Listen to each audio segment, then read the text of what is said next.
RTV app వార్తల్ని క్షణాల్లో చదివే అవకాశం ఉంటుంది. ఒక న్యూస్ పేపర్, ఒక టెలివిజన్ ఛానల్ మీ చేతుల్లో ఎప్పుడూ ఉంటాయి. అనుకుంటున్నాడా మరి రాజకీయంలోకి వచ్చినా అనుకుంటున్నాడా మరి అర్థం కావట్లేదు. ప్రభుత్వ ఉద్యోగులను సమావేశం ఏర్పాటు చేసి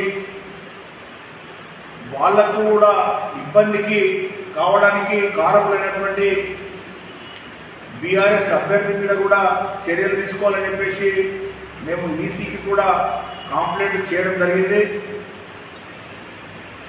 ఎలక్షన్లు అయ్యేటంత వరకు కూడా ఎవరి పోలింగ్ బూత్ పరిధిలో వారు పనిచేయాలి.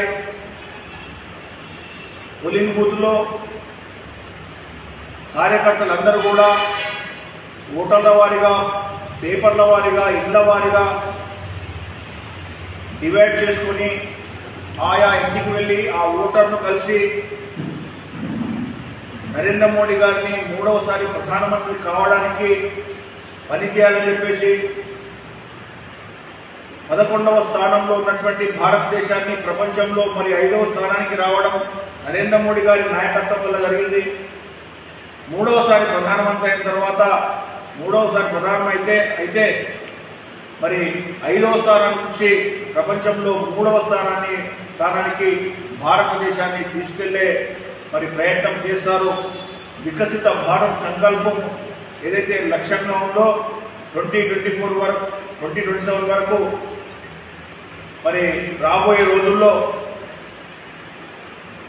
విశ్వ గురువుగా ప్రపంచంలోనే నంబర్ 1 దేశంగా భారతదేశాన్ని అభివృద్ధి పథంలో తీసుకెళ్లడానికి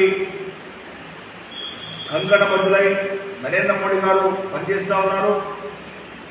మరి దానికి గాను సన్నాహక సమావేశము రేపు సాయంత్రం 5 గంటలకు మెదక్ పట్టణంలో చిల్డ్రన్స్ పార్క్లో జరగబోతా ఉన్నది. దీనికి అందరూ కూడా రావాలని మీడియా ద్వారా అప్పీల్ చేస్తూ ఉన్నాను. అదేవిధంగా పాత్రికేయ సోదరులు కూడా మరి ఈ సమావేశానికి రావాలని చెప్పేసి తెలియజేస్తూ ఉన్నాము. మెదక్ పార్లమెంటు స్థాయిలో మెదక్ పార్లమెంట్లో ఉన్నటువంటి 2154 పోలింగ్ బూతుల యొక్క అధ్యక్ష, ప్రధాన కార్యదర్శులు, కోఆర్డినేటర్ మరియు BLA2 వీరందరితో కలిపి రేపు సాయంత్రము మెదక్ పట్టణంలోని చిల్డ్రన్స్ పార్క్లో సమావేశము ఏర్పాటు చేయడానికి నిర్ణయించాము. రేపు సాయంత్రం 5 గంటలకు మెదక్ పట్టణంలోని చిల్డ్రన్స్ పార్క్లో ఈ సమావేశం జరగబోతా ఉంది. ముఖ్యంగా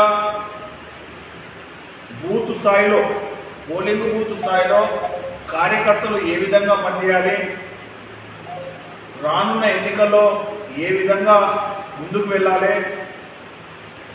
బీజేపీ అభ్యర్థికి ఓటు ఎందుకు వేయాలి, బీఆర్ఎస్కు ఎందుకు వేయద్దు, కాంగ్రెస్కు ఎందుకు వేయద్దు అని చెప్పడానికి బూత్ స్థాయి ముఖ్య నాయకుల యొక్క సమావేశము రేపు జరగబోతా ఉంది. పార్లమెంట్లోని 3 జిల్లాలు, 7 అసెంబ్లీ నియోజకవర్గాల నుంచి కార్యకర్తలందరూ కూడా రాబోతున్నారు. ఇట్టి కార్యక్రమానికి మెదక్ పార్లమెంటు అభ్యర్థి మాధవనేని రఘునందన్ రావు గారితో పాటు మాజీ మంత్రివర్యులు ఈటల రాజేందర్ గారు కూడా వస్తూ ఉన్నారు. వారు కార్యకర్తలను ఉద్దేశించి మాట్లాడతారు. కార్యకర్తలు ఏ విధంగా వారి యొక్క పోలింగ్ బూతుల్లో పనిచేయాలి, వచ్చే నెల 13వ తేదీ వరకు ఏ విధంగా జాగ్రత్తలు వహించాలి, కాంగ్రెస్ పార్టీ, బీఆర్ఎస్ పార్టీ మోసపూరితమైనటువంటి ఎత్తుగడలను, విచ్చలవిడిగా డబ్బులను, మద్యాన్ని పంపే ప్రయత్నం కూడా చేయబోతుందని చెప్పేసి విశ్వసనీయ వర్గాల ద్వారా తెలుస్తూ ఉన్నది.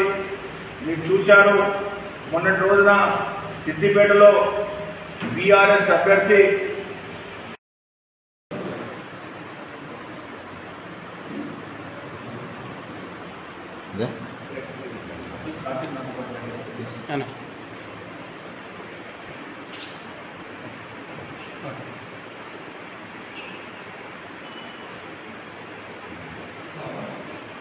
మరిన్ని వీడియోస్ కోసం ఛానల్ ని సబ్స్క్రైబ్ చేయండి. లేటెస్ట్ అప్డేట్స్ కోసం వాట్సాప్ ఛానల్ ని ఫాలో చేయండి.